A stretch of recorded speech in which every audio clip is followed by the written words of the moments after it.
আপোনালোকক আমাৰ YouTube channel honest লাৰ্ণাৰৰ অন্য এটি ভিডিঅ'লৈ স্বাগতম জনাইছো। আমি এইখন ভিডিঅ'ৰ জৰিয়তে আলোচনা কৰিম ডিএলএড পেইড এক্সাম আৰু বিএড এন্ট্ৰেন্সত অহা টপিকৰ ভিতৰত মেথছৰ ডাটা হ্যান্ডলিং আমি আলোচনা কৰিম। ইয়াতে আগৰ ভিডিঅ'ত আমি এলজেব্ৰা জিঅমেট্ৰি আলোচনা কৰিছো। ডেসক্ৰিপচনত লিংক দিয়া থাকিব, আপোনালোকে যদি চোৱা নাই চাই ল'ব ভিডিঅ'বিলাক। আমি এতিয়া আৰম্ভ কৰো। তথ্য আমি জানো কোনো এটা তথ্য যদি কোনো এটা ডাটা আমি কোনো এটা তথ্যৰ পৰা যদি লও, কোনো এটা তথ্য আমি কেনেকৈ লও যে আমাৰ কিবা সংগ্ৰহ কৰিব লগা আছে, তেতিয়া আমি ডাটাখিনি লও। আৰু ডাটাখিনি আমি দুই ধৰণে লও। এটা আমি প্ৰত্যক্ষভাৱে নিজে গৈ কিনে ডাটাটো লও। যদি আমি ডাটাটো নিজে গৈ কিনে লও বা নিজে অংশগ্ৰহণ কৰি ডাটাটো আমি লও, তাক কোৱা হয় প্ৰাথমিক ডাটা বা প্ৰাইমাৰী ডাটা, মুখ্য তথ্য। আৰু এই ডাটাটোৰ পৰা যদি আমি বেলেগক ডাটাখিনি লও, যদি এনেকুৱা কথা যে আমাৰ বিদ্যালয়ত ছাত্ৰ ছাত্ৰীৰ সংখ্যা গণনা কৰিবলৈ চৰকাৰৰ পৰা নিৰ্দেশ দিছে যে সংখ্যাখিনি দিব লাগে, আমি ডাটাখিনি যেতিয়া নিজে প্ৰত্যক্ষভাৱে গুনি ললো, ছোৱালী কেইটা ল'ৰা কেইটা, সেইটো আমাৰ প্ৰাথমিক তথ্য। ডাটাখিনি যেতিয়া আমি ট্ৰান্সফাৰ কৰি দিলো, বেলেগলৈ দিলো, তেখেতলৈ যোৱাৰ লগে লগে তেখেতে এইখিনি গৌণ তথ্য হিচাপে ব্যৱহাৰ কৰিব যে দ্বিতীয় শ্ৰেণীৰ ডাটা। তেখেতে ডাটাখিনি যেতিয়া লব, চাওক ডিফিনেশ্যনখিনি পঢ়ি দি আছো। যেতিয়া অনুসন্ধানকাৰীয়ে মনত এটা নিৰ্দিষ্ট লক্ষ্য লৈ নিজে তথ্যবোৰ আহৰণ কৰে, তেনেবোৰ তথ্য কোৱা হয় প্ৰাথমিক বা মুখ্য তথ্য বুলি কোৱা হয়, যে আপুনি যদি নিজে তথ্যখিনি সংগ্ৰহ কৰে। আৰু যদি যেতিয়া তথ্যবোৰ ইতিমধ্যে সংৰক্ষিত কৰি থোৱা কোনো উৎসৰ পৰা সংগ্ৰহ কৰা হয়, তেনেবোৰ তথ্য কোৱা হয় গৌণ বা দ্বিতীয় শ্ৰেণীৰ তথ্য। এনেধৰণৰ তথ্যসমূহ যিহেতু অন্য কোনো ব্যক্তিৰ দ্বাৰা অন্য পটভূমিত সংগ্ৰহ কৰা হৈছিল, গতিকে সেইবোৰ ব্যৱহাৰ কৰাৰ ক্ষেত্ৰত উৎসৰ নিৰ্ভৰযোগ্যতা সম্পৰ্কে ভালদৰে সুনিশ্চিত হৈ লোৱাটো আৱশ্যকীয় হয়। গতিকে আপুনি যেহেতু ফিল্ডত গৈ ডাটাখিনি কালেক্ট কৰিছে, যিয়ে ডাটাখিনি ব্যৱহাৰ কৰিব, আপুনি কোনটো পৰিপ্ৰেক্ষিতত ডাটাখিনি ব্যৱহাৰ কৰিছে বা ডাটাখিনি কালেক্ট কৰিছে, সেইটো তেখেতে বিতংভাৱে জানি ল'ব লাগিব। তাৰ পিছতে ডাটাখিনি নিৰ্দিষ্টকৈ ভালকে ব্যৱহাৰ কৰিব পাৰিব। গতিকে গৌণ ডাটা ব্যৱহাৰ কৰাত সদায় সাৱধান হ'ব লাগে, কেয়াৰফুল হ'ব লাগে। আৰু মুখ্য ডাটাটো আপুনি নিজেই যেহেতু সংগ্ৰহ কৰিছে, ডাটাটো নিজে আপুনি যিটো উদ্দেশ্যৰ কাৰণে সংগ্ৰহ কৰিছে ব্যৱহাৰ কৰিব পাৰিব। পৰৱৰ্তী টপিকলৈ আমি যাম। মাধ্য মিন গড়।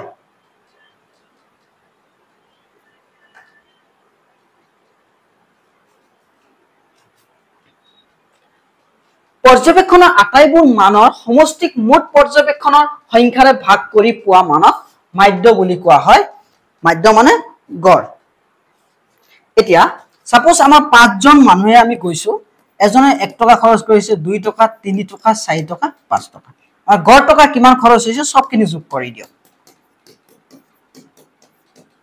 বাই ডিভাইড কেইজন আছিল 5জন। গতিকে 1 আৰু 2 3, 3 আৰু 3 কিমান 6, 6 আৰু 4 10 আৰু 5 15, 15 5 ডিভাইড বাই 5,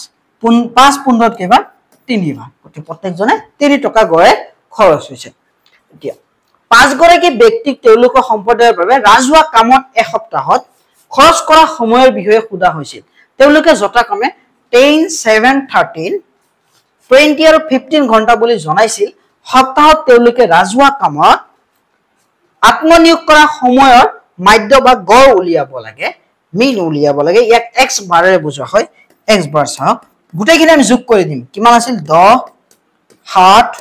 13, 20, 15 কেইটা আছিল 1 2 3 4 5টা। যোগ কৰিলে কিমান হ'ব চাওক, 10 আৰু 20 কিমান হ'ল 30, 30 আৰু 20 50, 50 আৰু 65, 15 65। 5 6 কেইবাৰ 1 বাৰ, 15 3 বাৰ, কিমান হ'ব 13। গতিকে আমাৰ গড় সময় দিছে সিহঁতে 13 ঘণ্টাকে সময় দিছে। আকৌ চাই আছো চাওক, 10 আৰু 7 17, 17 আৰু 13 কিমান হ'ব 30, 30 আৰু 20 আমাৰ হ'ব 50, 50 50 আৰু 15 65 ডিভাইড বাই 5 কিমান হ'ব 13। গতিকে আমি পৰৱৰ্তী টপিকলৈ আলোচনা কৰিম বহুল। বহুল হল যে আটাইতকৈ বেছিবাৰ থকা মান। এটা পৰ্যবেক্ষণ আটাইতকৈ বেছি বাৰ মান সাপোজ তিনিজন মানুহে কোনো এটা কাম কৰি আছে বা পঢ়ি আছে এজনে 2 ঘন্টা পঢ়িছে এজনে 3 ঘন্টা পঢ়িছে এজনে 4 ঘন্টা পঢ়িছে এজনে 5 ঘন্টা পঢ়িছে এনেকে দুইবাৰ পঢ়িছে তিনিবাৰ এজনে 2 ঘন্টাকে পঢ়িছে একদিন 2 দিন পঢ়িছে 2 দিন আৰু একদিন পঢ়িছে 3 দিন পঢ়িলে 2 ঘন্টাকে আপুনি 1 ঘন্টাকে পঢ়িলে 3 ঘন্টাকে পঢ়িলে আপুনি 4 ঘন্টাকে পঢ়িলে আৰু এজনে 1 ঘন্টা পঢ়িলে আৰু এজনে বা 4 ঘন্টা আৰু এজনে পঢ়িলে এতিয়া 4 ঘন্টা আৰু হেই মানুহজনে আকৌ এবাৰকে আৰু এদিন পঢ়িছে গতে বেছিবাৰ কিমান হ'ল 4 তিনিবাৰ হৈ গল নহয় 3 বাৰ হৈ গল 4 ঘন্টাকে 3 দিন পঢ়িলে আৰু এজনে 2 ঘন্টাকে 3 দিন পঢ়িলে 3 ঘন্টাকে 2 দিন পঢ়িলে 1 ঘন্টাকে এদিন পঢ়িলে গতিকে ইয়াতে চাওক যদি আৰু এজনে 2 ঘন্টা আৰু এদিন পঢ়িছে আটাইতকৈ বেছিবাৰ হ'ল 2 তিনিটা 4 হ'ল 2 হ'ল 4টা 3 হ'ল 2টা 4 হ'ল 3টা গতিকে আমাৰ আটাইতকৈ বেছি আছে সংখ্যা 2ৰ পৰ্যবেক্ষণৰ আটাইতকৈ যিটো মান আটাইতকৈ বেছিবাৰ পোৱা যায় তাকে বহুলক বুলি কোৱা হয় গতিকে আমাৰ বহুলক ইয়াতে হ'ব 2 মোট বুলি কয় বহুলক 16 জন ছাত্ৰই লাভ কৰা নিম্নোক্ত নম্বৰ 50 ভিতৰত সমূহ বহুলক চাওক 40 একবাৰ আছে দুইবাৰ আছে তিনিবাৰ আছে চাৰিবাৰ আছে পাঁচবাৰ আছে 40 পালো আমি কেইবাৰ পাঁচবাৰ 36 একবাৰ দুইবাৰ তিনিবাৰ চাৰিবাৰ 36 আমি পালো চাৰিবাৰ 35 একবাৰ দুইবাৰ তিনিবাৰ চাৰিবাৰ 35 কেইবাৰ আছে চাৰিবাৰ আছে 29 দুবাৰ আছে এতিয়া 37 একবাৰেই আছে গতিকে আমাৰ আটাইতকৈ বেছিবাৰ আছে 40 গতিকে আমাৰ বহুলক ইয়াতে হ'ব 40 পৰৱৰ্তী আমি টপিকলৈ যাম 3 নম্বৰ টপিক মধ্যমা চাব মিডিয়ান পৰ্যবেক্ষণৰ একেবাৰে মাজৰ মানটোৱে হ'ল মধ্যমা নিৰ্ণয় কৰিবলৈ প্ৰথমে পৰ্যবেক্ষণৰ মানক ঊৰ্ধ্বক্ৰমত সজাই ল'ব লাগে সৰুৰ পৰা ডাঙৰলৈ সজাই ল'ব লাগে ঊৰ্ধ্বক্ৰমত সজাই লোৱাৰ পিছত তলৰ সূত্ৰমতে মধ্যমা নিৰ্ণয় কৰা হয় সূত্ৰ চাওক পৰ্যবেক্ষণৰ সংখ্যা যদি অযুগ্ম হয় সাপোজ 5 জনে কাম কৰিছে আপোনালোকে হেতু ক্ষেত্ৰত n+1/2 তম পৰ্যবেক্ষণৰ মান হয় সাপোজ আমি এজনে 2 3 5 7 9 এটা দুটা তিনটা চাৰিটা পাঁচটা আছে অযুগ্ম আছে গতি 5+1/2 6/2 3 তিনি নম্বৰ পদ 1 নম্বৰ 2 নম্বৰ 3 নম্বৰ মধ্যমা হ'ব 5 পৰৱৰ্তী চাওক বি নম্বৰ ফৰ্মুলাটো পৰ্যবেক্ষণৰ সংখ্যা n যুগ্ম সংখ্যা হলে মধ্যমা n/2 তম আৰু n/2 + 1 তো পৰ্যবেক্ষণৰ মান দুটাৰ মাধ্য হয় এতিয়া যদি ইয়াতে 2 3 5 আৰু 7 হলে হয় এটা দুটা তিনটা চাৰিটা গতি n/2 মানে আমাৰ কিমান হ'ব 4 2 নম্বৰ পদ আৰু n/2 + 1 2 আৰু 1 3 নম্বৰ পদ 2 নম্বৰ পদটো হ'ল 3 আৰু 3 নম্বৰ পদটো হ'ল 5 এটা 3 আৰু 5 যোগ কৰি মাধ্য মানে গড় 2 ৰে হৰণ 8/2 4 এতিয়া মাধ্য হৈ গলে হয় 4 চাওক যেনে আমি एग्जांपल আলোচনা কৰিম খেলত এটা কবাডী দলে অৰ্জন কৰা পইণ্ট সমূহ হ'ল এনে ধৰণৰ 2 7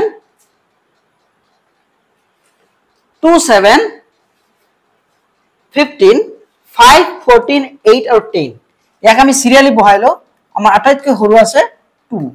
5 7 8 10 14 and 15 কেটা আছে এটা দুটা তিনিটা চাৰিটা পাঁচটা ছয়টা সাতটা অযুগ্ম সংখ্যক আছে অযুগ্ম সংখ্যক হলে আমাৰ কি আছে n+1/2 তম পদ গতিকে আমাৰ এটা দুটা তিনটা চাৰিটা পাঁচটা ছয়টা সাতটা আছে এনৰ মান 7 n = 7 +1/2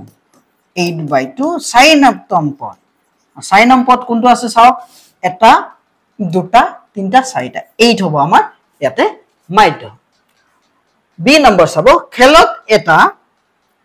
কবাডী দলে অৰ্জন কৰা পইণ্ট হ'ব এনে ধৰণৰ সেম কোৱেশ্চন 2 7 5 15 18 ইয়াতে আছে এতিয়া এটা দুটা তিনটা চাৰিটা পাঁচটা ছয়টা আছে ছয়টা থকা লগে লগে এনৰ মান 6 যুগ্ম আছে যুগ্ম থাকিলে আমাৰ কি হয় n/2 তম পদ লব লাগে আৰু n/2 + 1 তম পদ লব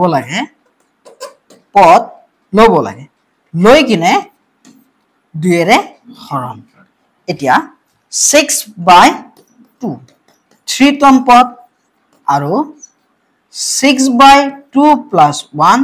4 তম পদ 2 3 বাৰ আৰু একে 4 বাৰ 4 তম পদ চাওক 1 নম্বৰ 2 নম্বৰ আমি আগতে সিৰিয়ালি বহাইলো 2 5 7 8 10 আৰু 15 ঊৰ্ধ্বক্ৰমত বহাব লাগে এতিয়া 1 নম্বৰ 2 নম্বৰ 3 নম্বৰ লাগে 3 নম্বৰ কিমান আছে 7 4 নম্বৰ আছে 8 ডিভাইড বাই 2 7 আৰু 8 15 সো 7 আৰু 8 আমাৰ কিমান হ'ব 15 15 ক যদি 2 এৰে হৰণ কৰো চাওক 2 15 7 বাৰ 14 হৰণ কৰি দিয়ক 2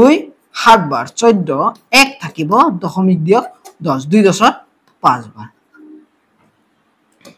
7.5 হ'ব আমাৰ মধ্যমা গতিকে পৰৱৰ্তী আমি টপিকলৈ যাম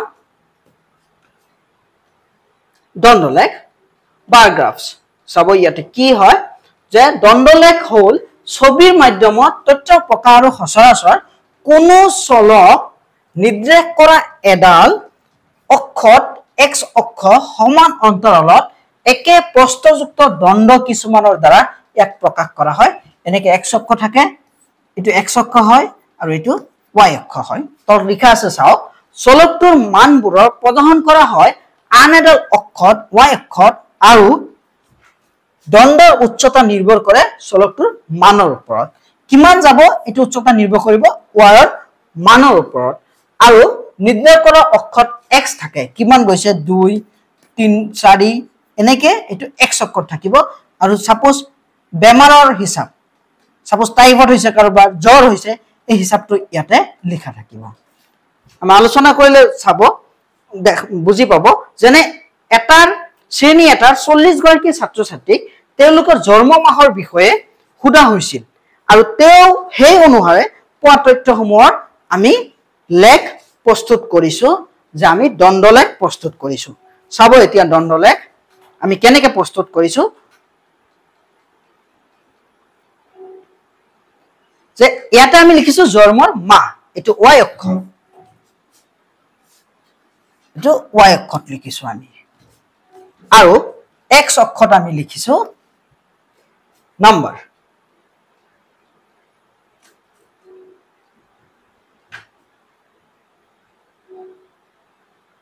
এতিয়া জানুৱাৰী মাহত কিমান আছিল 3 জনে জন্ম গ্ৰহণ কৰিছিল ফেব্ৰুৱাৰী মাহত কিমান 4 জনে এনেকে মাৰ্চ মাহত আছে 2 জন এপ্ৰিল মাহত 2 জন মে মাহত 5 জন এনেকে আমি কি কৰিছো গ্ৰাফত বহাইছো যিমান মাহৰ কথা কৈছে 12টা মাহৰ কথা কৈছে ডিসেম্বৰত কেইজন আছে সব ডিসেম্বৰতো 4 জন আছে ডিসেম্বৰত 4 জন আছে এনেকে নৱেম্বৰত 4 জন আছে এনেকে আমি বাৰ গ্ৰাফ অঙ্কন কৰিব পাৰি আপোনালোকৰ যেহেতু এমসি কৰা আহিব ইয়াৰ পৰা প্ৰশ্নহে আহিব গ্ৰাফ আঁকিব নাহে আপোনালোকৰ আমি এতিয়া পৰৱৰ্তী প্ৰশ্ন আলোচনা কৰিম স্তম্ভলেখ দণ্ডলেখৰ নিচিনাই এক উপস্থাপন কিন্তু ইয়াক অবিচ্ছিন্ন অন্তৰালৰ ক্ষেত্ৰত ব্যৱহাৰ কৰা হয় এক সিৰিয়ালি ব্যৱহাৰ কৰা হয় সব আমি যেতিয়া দণ্ডলেখ আৰম্ভ কৰিছিলো তেতিয়া আমি গ্যাপস ৰাখিছিলো কিন্তু স্তম্ভলেখত কোনো গ্যাপস নাই মানে সিৰিয়ালি হয় 0 পৰা 20 কিমান কিন্তু তাতে কি আছিল যে ডাইৰেক্ট মান আছিল যে 20 কেইটা আছে 7টা কিন্তু ইয়াতে এটা অন্তৰাল আছে 0 পৰা 20 20 পৰা 30 30 পৰা 40 সিৰিয়ালি এৰা নোৱা এৰিব নোৱাৰা লগ ধৰি আছে গতিকে 0 পৰা চাওক এটো 10 পৰা 20 20 পৰা 30 30 পৰা 40 40 পৰা 50 এনেকে মানবিলাক বহাইছো 0 পৰা 20 সো 0 পৰা 20 0 পৰা 20 মাজত 10 টা আমাৰ নবহালো হ'ব যেটো 0 পৰা 20 আছে গতিকে আমি 0 পৰা 20 মান বহাই দিছো কিমান আছে 7 জন 6 কৈ অলপ বেছি বহাইছো 20 10 পৰা 20 20 পৰা 30 সো 20 পৰা 30 কিমান জন আছে আমাৰ 10 জন আছে 10 জন বহাই দিছো 30 পৰা 40 এনেকে 70 ৰ ওপৰত 70 ওপৰত সব 70 ৰ ওপৰত একদম কিমান হলে হ'ব 100 জন টোটাল যেহেতু এটা 100 আছিল 100 যদি থাকে তাহলে 100 জন হ'ব 70 ৰ ওপৰত আৰু 100 জন কিমান আছে 8 গতিকে আমি 8 লৈ লিখিছো এনেকে স্তম্ভলেখ আৰু দণ্ডলেখৰ মাজত বাৰ গ্ৰাফ আৰু হিস্টোগ্ৰাম মাজত পাৰ্থক্যটো হল যে বাৰ আমাৰ দণ্ড চিত্ৰ যেটো বাৰ গ্ৰাফটো হয় আপোনাৰ যেটো মান ওলাই হেতু গ্যাপস থাকে মানে নিৰ্দিষ্ট মান ওলাই আৰু স্তম্ভলেখ হিস্টোগ্ৰামত কি হয় যে মানটো এটা নিৰ্দিষ্ট অন্তৰালত থাকে মানে এটা লগত এটা কানেক্টিং হৈ থাকে সংযুক্ত হৈ থাকে এতিয়া আমি আলোচনা কৰিম পাই চিত্ৰত আমি ফৰ্মুলা আলোচনা কৰিম সব পাই চিত্ৰত যদি কেতিয়াবা এনেকে কয় যে ডিগ্ৰীৰ পৰা শতাংশত লব লাগে যে 45 ডিগ্ৰী আপোনাক দিছে ইয়া শতাংশত ললে পাই চিত্ৰত কিমান হ'ব আমি পাই চিত্ৰত এতিয়া ফৰ্মুলা দিয়া ডিগ্ৰী কিমান 45 আৰু তলত 100 বহাই লম 36 তো 360 ডিগ্ৰী যেটো হয় তে 0 ক্যান্সেল যাব এতিয়া 5 ইয়াতে কেইবাৰ যাব আমাৰ 9 বাৰ 2 বাৰ 2 ইয়াতে কেইবাৰ যাব 18 বাৰ 9 বাৰ গুণ 72 চাও 2 3 ত একবাৰ 16 ত 8 বাৰ 2